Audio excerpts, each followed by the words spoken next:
नमस्कार मित्रांनो, तुमचे स्वागत आहे श्री स्वामी समर्थ. मित्रांनो, सिंह राशीसाठी कसा असेल होळीचा हा सण आणि होळी नंतरचे येणारे दिवस. सिंह राशीच्या लोकांसोबत या काळात कोणत्या गोष्टी होतील, कोणत्या गोष्टी नाही होणार, त्यांनी काय करावे, काय नाही करावे, याबद्दल थोडक्यात सविस्तर माहिती आपण आजच्या या व्हिडिओमध्ये जाणून घेणार आहोत. मित्रांनो, तुमची किंवा तुमच्या जवळच्या व्यक्तींची सिंह राशी असेल तर तुम्ही हा व्हिडिओ संपूर्ण बघावा, कारण या व्हिडिओमध्ये आम्ही तुम्हाला सांगणार आहे होळीच्या सणाचे, सिंह राशीचे संपूर्ण राशी भविष्य. तर मित्रांनो, होळी हा सण पवित्र पावन असा सण मानला जातो. हा सण सिंह राशीसाठी अत्यंत समाधानकारक आणि इच्छा पूर्ण करणारा असणार आहे.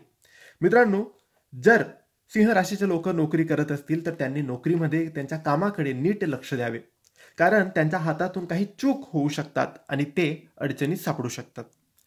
बिझनेस करत असतील तर काम करताना व्यावसायिकांनी त्यांच्या ग्राहकांकडून त्यांच्या सेवेचा फीडबॅक घेणं आवश्यक आहे, तरच तुमचा व्यापार, तुमचा बिझनेस पुढे जाऊ शकतो. सिंह राशीचे लोक जर विद्यार्थी असतील तर त्यांनी अभ्यासावर जास्तीत जास्त लक्ष केंद्रित करावं आणि तरुणांनी आपला वेळ अभ्यासासोबत, कामासोबत, धार्मिक कार्यात किंवा भगवान शंकराच्या पूजेसाठी नक्की काढावा. याने तुमचे जीवन सफल होईल आणि तुमच्या सर्व इच्छा पूर्ण होतील. सिंह राशीच्या लोकांनी आरोग्याची विशेष काळजी घ्यावी लागेल. टेन्शन फ्री होण्यासाठी मॉर्निंग वॉक तुम्ही करा, योगा करा, व्यायाम करा आणि चांगला आहार घ्यायला अजिबात विसरू नका. प्रेमी जीवनामध्ये चांगले सुखमय दिवस येतील आणि सुखमय हा काळ असेल तुमच्यासाठी. तुम्ही पैसा हा होळीपासून किंवा होळीच्या दिवसांमध्ये या काळामध्ये जपून वापरावा, कारण पैशासंबंधी समस्या नक्की राहू शकतात.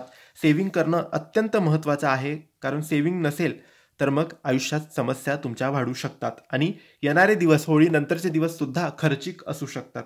तर पैशासंबंधित काळजी घ्या, पैसा जपून वापरा आणि आरोग्य जपा.